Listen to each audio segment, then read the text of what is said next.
목장 주일 예배로 각 초소에서 모이신 영안교회 성도님 한 분 한 분들을 주님의 이름으로 사랑하고 축복하고 격려합니다.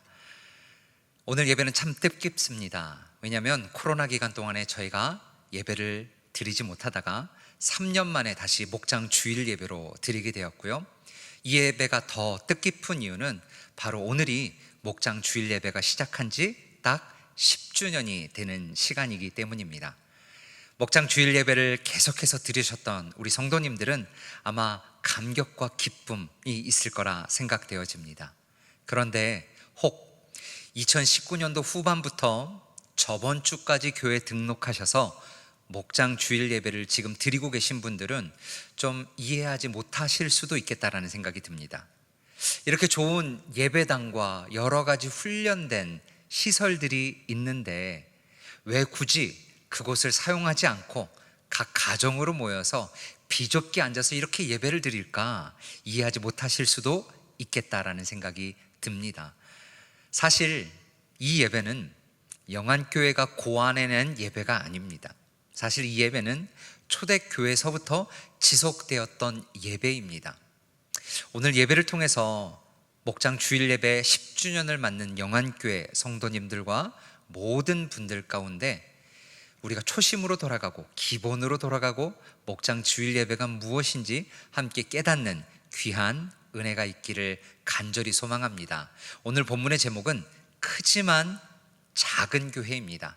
이 말씀을 통해서 우리가 대예배로 함께 크게 모여서 예배도 드리지만 목장 안에서 작은 그룹 안에서 우리의 삶이 나눠지고 함께 기도하며 회복될 수 있는 이 두 날개를 갖출 수 있는 그런 영안교회가 되기를 소망합니다. 제가 46절을 읽겠습니다. 날마다 마음을 같이하여 성전에 모이기를 힘쓰고 집에서 떡을 떼며 기쁨과 순전한 마음으로 음식을 먹고. 오늘 본문 46절에 보면 우리의 눈이 번쩍 띄어야 할 두 가지 단어가 나옵니다. 첫 번째는요, 날마다 라는 단어이고 두 번째는 집이라는 단어입니다. 오늘 저희가 성경을 쭉 읽으면서 보았던 것은 초대교회 성도들은 주일 하루만 교회 모인 것이 아니라고 이야기를 합니다. 그들은 날마다 모여서 그리스도의 복음을 위해서 자신을 드렸다라고 이야기를 하고 있죠. 즉 초대교회 성도들은 Sunday 크리스천이 아니라 Everyday 크리스천이었다라고 이야기를 하고 있는 것입니다. 우리 성도님들은 어떤 신앙생활을 하고 계신가요? 혹 초대교회 성도들처럼 매일의 삶 가운데 주님을 인정하고 그분을 전하고 그분의 말씀을 묵상하며 찬양하는 삶을 살고 계신가요? 아니면 혹 주일은 주님의 날이고 나머지 날은 우리의 날이라고 생각하면서 나의 뜻과 내 하고 싶은 대로 살고 계시지는 않으신지요? Everyday 크리스천이라는 뜻은 매일마다 교회 와서 예배 드려야 한다라는 뜻은 아닙니다. 우리 영안교회 성도님들도 잘 아시다시피 우리 교회는 새벽 기도도 금요 철야도 없습니다. 그렇기 때문에 성도님들이 매일 오셔서 공예배를 드리실 수도 없습니다. 그런데 우리가 어떻게 Everyday 크리스천이 될 수 있을까요? 근데 저는 단언코자 목장 예배에 참석하는 영안교회 성도님 한 분 한 분 모두는 Everyday 크리스천이라고 확언하고 장담할 수 있습니다. 왜냐하면 목장교회에 소속된 모든 성도님들은 매일 아침마다 말씀을 펴서 하나님이 우리의 삶 가운데 무엇이라 말씀하시는지, 어떤 일을 하기를 원하시는지, 내가 어떻게 주님을 더 닮아갈 수 있을지 말씀을 통해 고민하고 묵상하고 기도할 뿐만 아니라 그 간증들을 목장 안에서 서로 나누는 삶을 매일 하고 계시기 때문입니다. 그뿐만 아니라 목장에 모여서 우리의 삶을 나누고 우리만 행복한 것이 아니라 훈련의 자리로, 증거의 자리로, 사역의 자리로 나아가고 계시기 때문에 목장교회에 소속된 분들은 Everyday 크리스천이라는 것이죠. 이렇게 아직 살아가고 계시지 못한 우리 영안교회 성도님들이 계시다면 꼭 도움을 청하시고 목장에 긴밀하게 연결되심으로 말미암아 초대교회 성도들이 누렸던 그 기쁨과 행복, 그 환희를 느낄 수 있는 성도님들이 되시기를 바랍니다. 우리가 첫 번째 주목했던 단어는 날마다였고요, 두 번째 우리의 눈을 사로잡는 단어는 집이라는 단어입니다. 아까 읽었던 46절에 보면, 성경에서 보면 그들은 교회 예배당에서도 모였을 뿐만 아니라 집에서도 모였다라고 이야기를 합니다. 사실 교회에서 모이는 것은 그리스도인으로서 당연한 것이죠. 그런데 오늘 저희가 집중해서 보고 싶은 말씀은 그들이 집에서 모였다라는 것이죠. 이게 바로 우리가 행하고 있는 목장 교회입니다. 초대교회 성도들은 소수였습니다. 얼마 되지 않은 인원이었죠. 하지만 그 소수의 인원이 굉장한 영향력을 미치고 있었다라고 성경은 이야기하고 있습니다. 대표적으로 사도행전 17장 6절 후반부는 이렇게 얘기합니다. 천하를 어지럽게 하던 이 사람들이 여기도 이름에. 이 본문에 보면 그들이 가는 곳마다 세상이 천하가 어지럽게 되었다라고 이야기를 합니다. 영어 성경으로는 이렇게 얘기합니다. Turn the world upside down. 그 말은 무슨 말이냐면 그들이 가는 곳마다 세상이 뒤집어졌다라는 거예요. 그들이 기본적으로 생각했던 그 생각들이 바뀌었다라는 것이죠. 회개의 운동이 일어났다라는 것입니다. 그들이 물질을 찾았는데 더 이상 물질을 찾지 않았다라는 거죠. 세속적으로 우리가 살고 싶은 대로 살았던 세상 사람들이 그들이 가서 예수님을 영접하게 되었을 때 그들이 주님 앞에 돌아오면서 180도 그들의 삶이 바뀌는 경험을 했다라고 이야기를 그리스도인들이 하는 것이 아니라 세상 사람들이 했다라는 것입니다. 소수의 인원이 어떻게 이런 대단한 영향력을 가질 수 있었을까요? 만약 이들이 주일날 딱 한 번만 모여서 예배드리고 흩어졌다면 그들은 결코 이런 영향력을 가질 수 없었을 것입니다. 1세기 그리스도인들이 이런 귀한 영향력을 가질 수 있었던 유일한 이유는 그들은 날마다 모였기 때문입니다. 그리고 집과 교회에서 모였기 때문이다 라고 이야기합니다. 너무 중요하죠. 날마다 집과 교회에서 모였다라는 거죠. 하지만 더 중요한 것이 있습니다. 매일 모이더라도 그 모임 안의 주제가 무엇이냐라는 것이죠. 그들이 모여서 무엇을 했느냐가 더 중요합니다. 제가 미국에서 한 목장 모임에 참석하였습니다. 그 목장 모임은 첫 시작은 ESPN 채널, 스포츠 채널입니다. 골프와 미식축구에 대한 이야기로 시작했습니다. 저는 그때 참관했기 때문에 제가 말씀을 전하거나 특별한 행동을 하지 않았었던 때인데요, 그곳에 가서 첫 시작은 참 좋았습니다. 화기애애했습니다. 식사를 마치고 그 스포츠 채널에 대한 이야기는 그 모임이 끝날 때까지 지속되었습니다. 그렇게 모임이 마쳤습니다. 그런데 그 모임을 마치고 나서 저를 더 당황하게 했던 성도님들의 말을 지금까지 기억합니다. 오늘 목장 모임 너무 좋았어. 다음 주에도 또 모이자. 여러분 오해하지 마세요. 제가 이런 모임이 나쁘다고 말씀드리는 것은 아닙니다. 이런 사교 모임 필요합니다. 스포츠 이야기, 드라마 이야기, 여러 사소한 이야기들 해야겠죠. 하지만 우리는 그 모임을 목장 모임이라 부르지 않습니다. 그 모임은 사교 모임이죠. 만약 우리가 목장으로 모여서 계속해서 세상적인 이야기, 드라마 이야기, 스포츠 이야기, 세상의 자녀 이야기를 하다가 모든 모임이 끝난다면 우리는 그 모임을 다시 생각해 봐야 됩니다. 목장 모임은 그 안에서 무엇이 나눠지는지가 중요하죠. 그렇다면 초대교회 성도들은 과연 그들이 날마다 모여서 무엇을 했을까요? 그 해답이 오늘 47절에 나옵니다. 제가 읽겠습니다. 하나님을 찬미하며 또 온 백성에게 칭송을 받으니 주께서 구원받는 사람을 날마다 더하게 하시니라.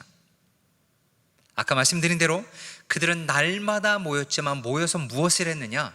그들은 날마다 모여서 주님을 찬미, 찬양, 예배했다라고 이야기를 하고 있습니다. 자, 이들이 날마다 모여서 예배를 했더니 놀라운 결과 두 가지가 나옵니다. 첫 번째, 47절 중반부에 있는 내용입니다. 온 백성에게 칭송을 받으니. 자, 그들이 날마다 모여서 하나님을 예배하고 찬양을 했는데요, 그 모습을 보고 주변에 예수 믿지 않는 사람들이 그들을 칭찬했다라는 것입니다. 여러분, 이 상황이 이해가 되시나요? 저는 잘 이해가 되지 않더라고요. 한국 교회와 미국 교회만 보더라도 사실 성도들은 계속해서 예배를 드리는데, 함께 뜨겁게 하나님을 찬양하는데, 그 모습을 보고 주변에 있는 사람들이 저희를 오히려 욕하는 모습을 많이 봤습니다. 비난하는 모습을 봤습니다. 우리를 걱정하는 모습을 봤어요. 그런데 어떻게 초대교회 성도들은 그들이 날마다 모여서 예배를 했는데 어떻게 주변에 있는 사람들이 그들을 칭찬할 수 있었을까요? 사실 오늘 본문만 보면 그런 이유가 정확하게 나와 있지 않지만, 사도행전을 시작해서 저희가 쭉 신약 성경을 읽어가다 보면 저희는 그 이유를 쉽게 발견할 수 있습니다. 그 이유는 그들이 감격과 예배로 하나님을 드렸을 뿐만 아니라 그 사랑을 자기만 가진 것이 아니라 주변의 이웃들에게 실제적인 방법으로 섬겼다라는 것이죠. 예배만 드리고 나만 생각한 것이 아니라 그 사랑을 내 옆집에게, 윗집 아랫집에게, 우리 주변에 있는 친구들에게 전했다라는 것입니다. 실제적인 방법으로 손해를 봤다라는 것이죠. 좀 더 그들을 실제적인 방법으로 사랑하고 대했다라는 것입니다. 그렇기 때문에 예수 믿지 않는 사람들이 그리스도인들이 예배 드리는 그 모습을 보면서 감격해서 그들을 칭찬했다라고 이야기합니다. 바라기는 우리 목장 주일 예배로 드리는 그 예배를 통하여서 우리 주변에게 칭찬받는 모든 목장이 되기를 간절히 소망합니다. 또한 귀한 역사가 일어나는데요, 두 번째 47절 후반부에 있는 말씀입니다. 주께서 구원받는 사람을 날마다 더하게 하시니라. 그들이 하나님을 찬양하고 주변에 있는 이웃들에게 그리스도의 사랑을 전하니까 자동적으로 어떻게 돼요? 수많은 사람들이 주 앞에 돌아왔다라고 초대교회 성도들은 이야기하고 있습니다. 그런데 이러한 사건은 사실 2000년 전에 있었던 역사적인 사건임에는 분명하지만 이것이 이론적인 것은 아닙니다. 실제 우리의 삶 가운데 발생하고 있습니다. 제가 처음 이곳에 부임했을 때 11월 달 새생명 축제였죠. 저에게 너무나 충격이었습니다. 이 코로나 시대 가운데 과연 기독교가 비판받는 시대 가운데 많은 성도들이 나올 수 있을까? 예수 믿지 않는 사람들이 교회에 올 수 있을까? 근데 저의 예상은 편견에 불과했습니다. 수많은 예수 믿지 않는 사람들이 이곳에 나와서 주의 말씀을 듣고 영접하고 교회에 적응하며 주의 군사로 길러지는 모습을 제 눈으로 목도했습니다. 뿐만 아닙니다. 제가 4월부터 계속해서 목장 탐방을 시작하는데요, 이 목장 탐방 안에서 성도님들이 이야기하는 모습을 통해서 정말 이야기가 사실이라는 것들을 제 옆에서 눈에서 목도하고 있습니다. 목장 모임을 통해서요, 잃어버렸던 영혼들이 주 앞에 돌아오는 것을 봤습니다. 힘들었던 영혼들이요, 그 목장 모임 안에서 회복되고 기도의 응답을 경험하는 것들을 들었습니다. 그래서 그들이 전국적으로 대예배로 나와서 함께 하나님을 예배하며 찬양하는 그 모습, 사실 매주마다 그런 역사하셨던 하나님의 이야기를 기쁨으로 듣고 있습니다. 사실 주일 예배 한 번만으로는 우리가 이런 역사를 경험할 수 없습니다. 그동안 한국교회는 주일 성수, 주일 예배, 공예배만을 너무나 강조했습니다. 그리고 가정에서 드리는, 삶으로 드리는 예배를 터부시했었는데요, 이것이 극명하게 드러났던 사건이 있죠. 바로 코로나 사건입니다. 우리가 함께 모여서 예배를 드릴 수 없게 되었습니다. 그러자 수많은 교회들이 어려움을 겪게 되었습니다. 그런데 초대교회 모본을 따라갔던 우리 교회는 그렇지 않았던 것 같아요. 비록 우리가 축제적인 예배를 이곳에 다 같이 드리지 못한다 할지라도 각 가정에서 함께 모여서 주님을 예배하고 주변 이웃을 섬기고 믿는 자의 수가 날마다 증거하는 사건들을 목도 경험했다라는 것입니다.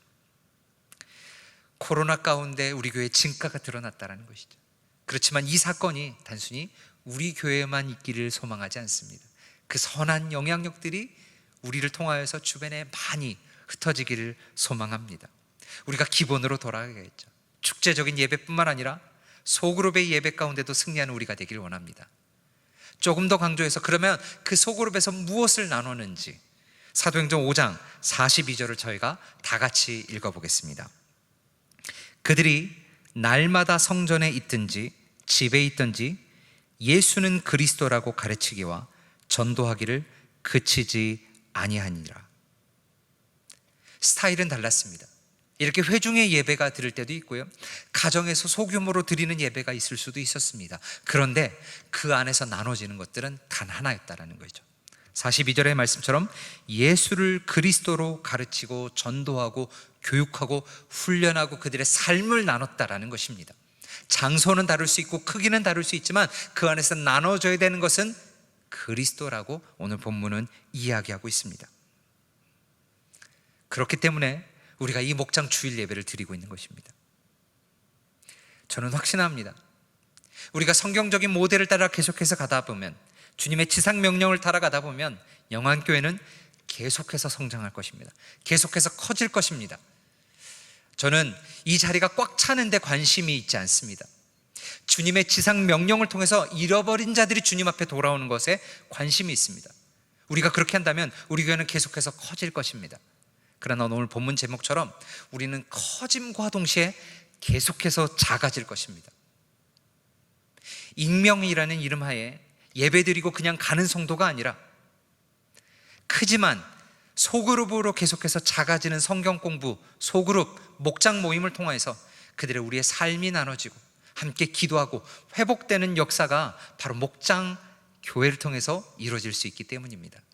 바라기는 우리 교회 모든 영안교회 성도들이 우리와 함께 꾼 이 목장 주일 예배, 크지만 작은 교회를 지향함으로 말미암아 축제적인 예배를 경험할 뿐만 아니라 목장에서 우리의 삶이 나눠지고 회복되는 역사를 모든 성도님들이 경험하시기를 주님의 이름으로 간절히 소망하고 축원합니다. 함께 기도하도록 하겠습니다.